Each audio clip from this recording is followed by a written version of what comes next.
Muy bien, vamos a abrir la Biblia así de pie como estamos, en el libro de los Hechos de los Apóstoles, primero, el capítulo 2.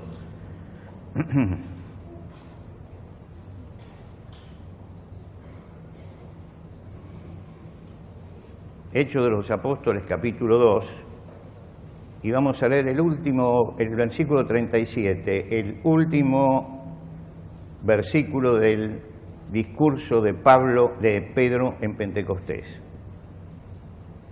Hechos 2:37. Pedro cierra su primer discurso con estas palabras: sepa pues ciertísimamente toda la casa de Israel que a este Jesús a quien vosotros crucificasteis, Dios le ha hecho Señor y Cristo. Y vamos a ir a Mateo capítulo 11.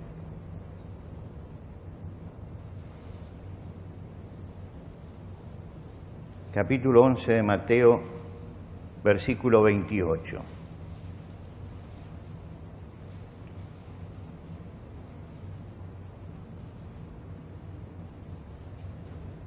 Dice así la palabra de Dios: venid a mí todos los que estáis trabajados y cargados, y yo os haré descansar. Llevad mi yugo sobre vosotros y aprended de mí, que soy manso y humilde de corazón, y hallaréis descanso para vuestras almas, porque mi yugo es fácil y ligera mi carga. Hasta aquí nada más podemos tomar asiento. Hace 50 años, me parece increíble, pero hace 50 años escribí mi primer libro, y era un libro para los jóvenes.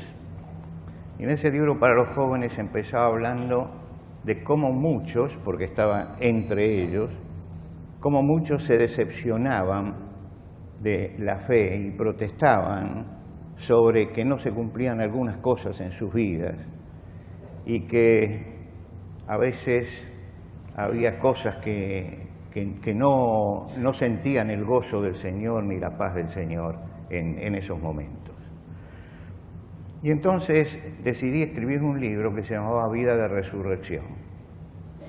La editorial, siempre las editoriales tienen su marketing, me dijo: no, porque este título no vende, póngale Vida de Poder, Vida de Poder. Y así se llamó. Y hablaba de algunas cosas que tienen que ver con el principio de la vida cristiana para que no haya decepciones. Vuelvo a encontrar lo mismo también en muchos cristianos en este tiempo. Y por eso quiero hablar de este tema que es importante. El apóstol Pablo, cuando predicó en Pentecostés, habían pasado 50 días de la Pascua, se hizo visible la iglesia y él habla de Jesucristo. Y cuando termina de hablar del sacrificio de Cristo, de todo lo que ellos habían hecho, él dice: sepa pues ciertísimamente toda la casa de Israel que este Jesús, a quien vosotros crucificasteis, Dios le ha hecho Señor y Cristo. Señor y Cristo. La palabra Cristo significa Mesías, es el Mesías, pero es el Señor, es el Señor. Proclama él a Jesucristo como Señor de la vida. ¿Qué significa que Jesucristo sea el Señor? Que Jesús tiene autoridad soberana. Tiene autoridad soberana sobre todas las cosas y tiene derecho a gobernar todas las cosas y tiene derecho también a gobernar nuestra vida. Quiero decir que él terminó subrayando el hecho de que Jesucristo es el Señor, como diciéndole: no lo llamo simplemente a que se acerquen, levanten la mano y todo esto, sino aceptar realmente la autoridad del Señor en toda su vida. Pedro llamaba al pueblo a entregarse a Jesucristo y haciéndolo dueño de su vida y sujetando a él todas las cosas.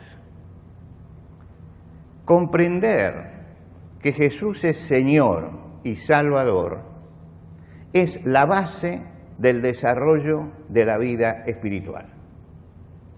Ahora bien, hay quienes intentan, siempre apareció una herejía este año, no hay herejías nuevas, pero de vez en cuando aparece una herejía, de algunos que empezaron a decir, en algunos de los países centrales de donde bajan todos los males, en algunos que pensaban decir que una cosa es Cristo como Salvador y otra cosa es como Señor. Entonces usted puede aceptarlo como Salvador, pero no lo puede aceptar como Señor, tal vez. Bueno, yo eso lo dejo para más adelante. Se puede recibir a Cristo como Salvador y no como Salvador, pero no como Señor. Esto significa que puedo apropiarme de la gracia de Dios, del perdón de Dios, y quedarme allí, sin tomar ningún compromiso. Ahora, esto es una herejía. La llamada de Pedro es a que lo acepten como Señor de la vida. Cuando nosotros bautizamos, la fórmula es: ¿crees en el Señor Jesucristo como el Señor y Salvador? Señor y Salvador. En Hechos, el libro de los Hechos de los Apóstoles, donde están todas las predicaciones y todo, aparece 2 veces sola la palabra Salvador. Y aparece 52 veces la palabra Señor. Quiere decir que había un énfasis en el señorío de Cristo, en que Cristo tenía que ser Señor de la vida. Esto incluía la salvación, incluía, porque si es Señor, es Salvador, incluía. Pero ellos subrayaban de las dos cosas, subrayaban el hecho del señorío de Cristo. A Jesús lo recibimos en nuestra vida y nos acercamos a Él para que sea Señor y Salvador, en ese mismo orden, Señor y Salvador. Porque de esta manera, dice Pedro en su segunda carta, os será otorgada amplia y generosa entrada en el reino eterno de nuestro Señor y Salvador Jesucristo. Señor y Salvador. Más adelante va a decir: antes bien, creced en la gracia y el conocimiento de nuestro Señor y Salvador. Cuando nosotros leemos esto, nos damos cuenta que muchas personas interpretan mal lo que es acercarse a Cristo y lo que es la salvación. ¿Por qué? Porque no tienen conciencia de lo que significa que el Señor sea Señor de nuestra vida. Pedro y Pablo, ¿cómo comenzaron su ministerio? ¿Se acuerda usted? Hay 2 pasajes en la Biblia que cuentan esto. El primero se encuentra en los Evangelios, el Evangelio de Lucas. Es cuando Pedro, en la pesca milagrosa, fracasa en la pesca y se da la pesca milagrosa, para ser correcto, se da la pesca milagrosa. Y cuando él ve que el poder de Jesús está por encima de su inteligencia como pescador, está por encima y que él tiene gobierno de todas las cosas, dice que viniendo esto, Simón Pedro cayó de rodillas ante Jesús. Usted sabe que el judío no se arrodilla sino delante de Dios. Cayó de rodillas diciendo: apártate de mí, Señor, porque soy hombre pecador. ¿Qué contestación es la de Jesús? No temas, desde ahora serás pescador de hombres.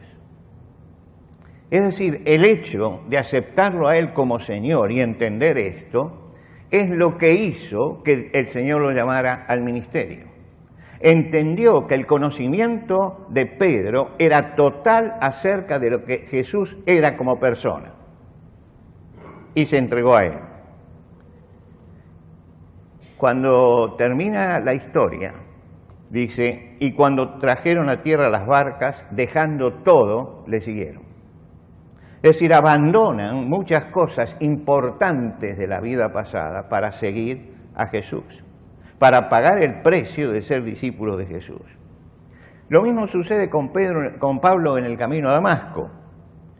Jesús se presenta, cae a tierra, oye una voz que le dice: Saulo, Saulo, ¿por qué me persigues? Y él dijo: ¿quién eres, Señor? Ahora, nos detenemos un poco en esta frase, ¿quién eres, Señor? Pablo había sido criado dentro del mundo judío, pero también dentro del mundo griego. Los judíos leían la traducción de la Biblia, la Septuaginta, en griego. Y cada vez que aparecía la palabra Jehová, los traductores ponían Señor. Señor. Como ellos no pueden repetir el nombre de Dios porque dicen que es sagrado, entonces colocaban la palabra Señor. Y como pueblo, entonces, todos los judíos entendían que cuando se hablaba de Señor, se hablaba de Dios. Porque en toda la Biblia encontraban que la palabra Señor se aplicaba a Dios. En este sentido es que Pablo dice, ¿quién eres, Señor? Está admitiendo que allí hay algo divino, del poder divino, que es lo que lo ha volteado y lo ha tirado a tierra. Está reconociendo la autoridad de aquel que es Señor. Y entonces la palabra del cielo une las dos cosas. Yo soy Jesús a quien tú persigues. Él creía que estaba persiguiendo a un hombre hereje y se encuentra con que es el Señor. Y en ese momento él dice, Señor, ¿qué quieres que haga? ¿Qué está admitiendo? Que todo lo que había hecho estaba mal, porque él había estado persiguiendo a Jesús, creyendo que era simplemente un hombre hereje. Y ahora se encontraba con que Jesús era el Señor y entrega eso. Y lo primero que responde el Señor es, entra en la ciudad y se te dirá lo que vas a hacer. Es decir, soy el Señor, mando. Y porque mando te digo, ¿qué quieres que haga? Que entres en la ciudad y que esperes allí. Y lo hizo esperar en ese momento.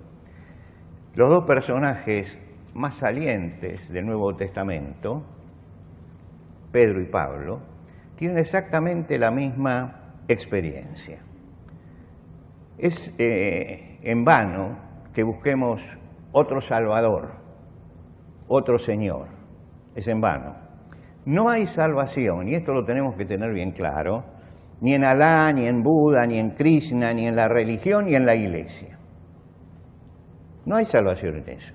Gente que cree que es creyente y que es un buen cristiano porque va a la iglesia. Otros que creen que es cristiano porque tiene una religión cristiana. Pero realmente nos acercamos al Señor porque es el único mediador entre Dios y los hombres. No hay mediadores humanos. Por más santos que sean, nadie puede mediar. El Señor mismo habla de eso. Nadie puede mediar sino Él, que es el único mediador entre Dios y los hombres. Es el que tiene justamente la naturaleza humana y la naturaleza divina. Por lo tanto, me entiende a mí y entiende lo que es lo divino. Y es el único que abre la puerta para que llegue. Ahora, fíjense ustedes, a la universalidad del pecado, todos los hombres, la universalidad del mediador, un solo mediador, para todos los hombres. Y la universalidad del medio es la gracia. Quiere decir que estas cosas están unidas profundamente si nosotros somos de Cristo. Que el único medio que tenemos de llegar a Dios, el único medio que tenemos de crecer espiritualmente, el único medio de poder sostener nuestra vida espiritual, es admitir que Él es el Señor, el único mediador y el gobernador de mi vida. Acercarnos al Señor es sencillo, es muy sencillo. Hay que acercarse y entregar la vida al Señor. A veces sucede, como le sucedió a Naamán, el general del ejército de Siria, que mucha gente dice, pero no puede ser tan sencillo. Mire, la salvación se abre para todos los hombres. Nosotros podemos hacer cosas más complicadas, pero hay otras personas que son muy simples. Y entonces no se establece ningún rito especial, ninguna ceremonia especial, y le dice, sencillamente pasa esto. Cuando Naamán el sirio se acercó porque venía para curarse de su lepra y se acercó al profeta para que el profeta lo curara. El profeta mandó al siervo y le dice el siervo, dice el profeta que te zambullas 7 veces en el Jordán y serás limpio. Y él se enojó y dio vuelta al carro y se iba. Dice, yo esperaba que saliera el profeta, que me pusiera la mano arriba y que orara a Dios y entonces... Es decir, ¿qué estaba buscando? El rito, la ceremonia. Si no tengo esa ceremonia, entonces parece que no es valioso esto. Y el siervo, que era mucho más inteligente que él, le dijo, escúchame, si te hubiera mandado a zambullirte en los ríos, ¿lo hubieras hecho? Sí, entonces ¿por qué no vas al Jordán y te zambullís? Y se zambulló y entendió entonces el mensaje de Dios. Que lo importante no es el profeta ni el rito que yo busco. Lo importante es el Dios que es Señor de todas las cosas y que puede mandar en mi vida.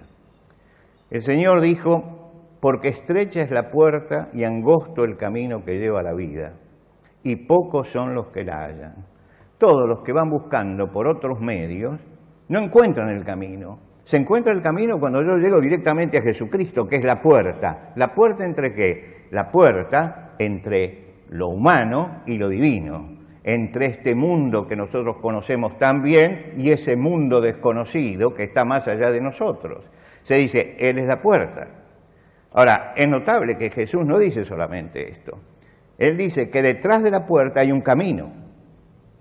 Procurad entrar por la puerta estrecha, porque estrecho es el camino que lleva a la vida. Muchos cristianos se quedan en la entrada. Gozan de la salvación, asisten a los cultos, cantan, oran, y dicen, venid a mí todos los que estáis trabajados y cargados, y yo os haré descansar. Y muchos hasta lo ponen en un cuadrito y lo ponen allí en su casa. Venid a mí todos los que estáis trabajados y cargados, y yo os haré descansar. Ahora, Jesús cuando dijo eso, agregó algo más, porque muchos tienen ese versículo pero no tienen descanso. Agregó algo más. Él dijo, venid todos los que estáis trabajados y yo os haré descansar. Llevad mi yugo sobre vosotros y aprended de mí que soy manso y humilde de corazón y hallaréis descanso para vuestras almas. Está diciendo, el descanso no es, Señor, levanté la mano, dame descanso. Dice, no, llevad mi yugo y ahí vas a encontrar el descanso. Si nosotros cortamos el pensamiento de Jesús, nos quedamos con la mitad. Y entonces nos frustramos porque dice, yo no tengo ese descanso. No me dio el Señor ese descanso. Y no es que el Señor no te dio el descanso, es que no le diste todo. Él dice que hay que tomar el yugo para recibir el descanso. Es decir, yo entro por la puerta, pero después tengo que llevar el yugo. ¿Qué es un yugo? Es un instrumento de madera que sirve para unir mulas o bueyes para que tiren parejo. Por supuesto que cuando hay un buey que todavía no es avesado, se revela. Entonces se le pone un buey de esos que tienen años al lado y le enseña a tirar hacia adelante. Se utiliza la palabra yugo para hablar de la esclavitud. Es el yugo de la esclavitud. ¿Por qué? Porque el esclavo tiene que sujetarse a su amo y tirar junto con él. Ahora Jesús tiene un yugo, pero Jesús lo ofrece, no me obliga. Él dice, llevad mi yugo sobre vosotros. Llevad mi yugo. ¿Quién lo tiene que agarrar? Lo tengo que agarrar yo, el yugo. Yo soy el que me tengo que decidir. Yo soy el que tengo que tomar la decisión de tomar el yugo de Jesús. Jesús no obliga, invita. Llevad mi yugo sobre vosotros y aprended de mí, y tendréis descanso para vuestras almas. Así como Él se sujetaba en la voluntad del Padre, Él dice, aprendan ustedes esto también, que hay que sujetarse a la voluntad del Señor. Y entonces, dice, hallaréis descanso para vuestras almas. Fíjense ustedes lo peligroso que es cortar versículos y colgarlos en la pared. Tiene un atractivo especial, pero no está la verdad completa de que el descanso lo vamos a tener cuando tomemos la decisión de tomar el yugo de Jesús. Y Jesús nos aclara, mi yugo es fácil y ligera mi carga. Muchas veces cuando no tomamos el yugo, empezamos a sentir la desazón de la fe, que no me da todo lo que yo esperaba. No es que la fe no me dé todo lo que yo esperaba, es que hay un medio de gracia que funciona cuando yo tomo ciertas decisiones. Y la gracia de Dios funciona dándome descanso cuando yo realmente me acerco al Señor y tomo el yugo que Él me está ofreciendo. Cuando aceptamos el yugo, estamos aceptando el señorío de Cristo en nuestra vida. Cuando aceptamos el yugo, estoy diciendo, eres Señor. Ahora, ¿por qué lo ofrece? Bueno, vamos a tirar parejo. Vamos a tirar parejo. Ahora, lógicamente que el Señor tiene un camino trazado y yo me uno a Él. Y muchas veces yo me voy a revelar a Él. Cuando me revelo quiero tirar para otro lado. Y ahí es cuando empiezo a sufrir en la vida espiritual. Porque el Señor sigue su camino. Y si yo estoy unido a Él, tengo que tirar junto con Él. Él va caminando por el camino recto y como Señor va dirigiendo la vida. Ahora, Él siempre nos va a ir señalando las cosas que estamos haciendo mal. Fíjese usted que los discípulos seguían a Jesús. Muchas cosas que pasaban no las entendían. Cuando no las entendían, le preguntaban a Jesús y Jesús les iba aclarando. ¿Por qué no las entendía? Porque había cosas que para ellos resultaban ilógicas. Ilógicas. Cuando Lázaro está en la tumba, muerto, Jesús sabía 4 días antes que estaba enfermo y lo habían llamado para que se acercara. Y ahora que está muerto, Jesús va. Jesús le dice a los discípulos, Lázaro duerme. Y ellos dicen, bueno, si duerme sanará, quedémonos aquí. Como quien dice, la naturaleza está haciendo su trabajo. Y Jesús les aclara, Lázaro ha muerto. Y me congratulo de no haber estado allí en ese momento. Parece que enloqueció Jesús. Está contento porque no estuvo en ese momento. Pero los que están atados al yugo siguen y ven que el propósito del Señor era otro. Hizo el milagro más espectacular de todos los que había hecho. Levantó un cadáver después de 4 días que ya hería en el sepulcro. Y allí ellos dijeron, por esto fue, por esto fue. A veces el Señor nos tiene que alejar violentamente y decir, apártate de mí que es Satanás. Y entonces sentimos el impacto y nos ponemos al lado del yugo nuevamente. En la última cena, Jesús tiene una discusión con Pedro por el lavado de pies. Y Jesús le dice, esto que yo hago no lo entenderás ahora, pero lo vas a entender después. Y cuántas cosas que Dios hace no las entendemos en el momento, pero las entendemos después. Las entendemos después. El asunto es seguir, porque llamar a Jesús Señor puede estar acompañado de una actitud de rebeldía. Todos decimos el Señor, el Señor, el Señor. Pero realmente el que puede decir el Señor es el que tomó el yugo y está buscando todos los días caminar en el camino del Señor. Y se da cuenta que la carga es liviana, a veces nosotros la hacemos pesada por nuestra rebeldía.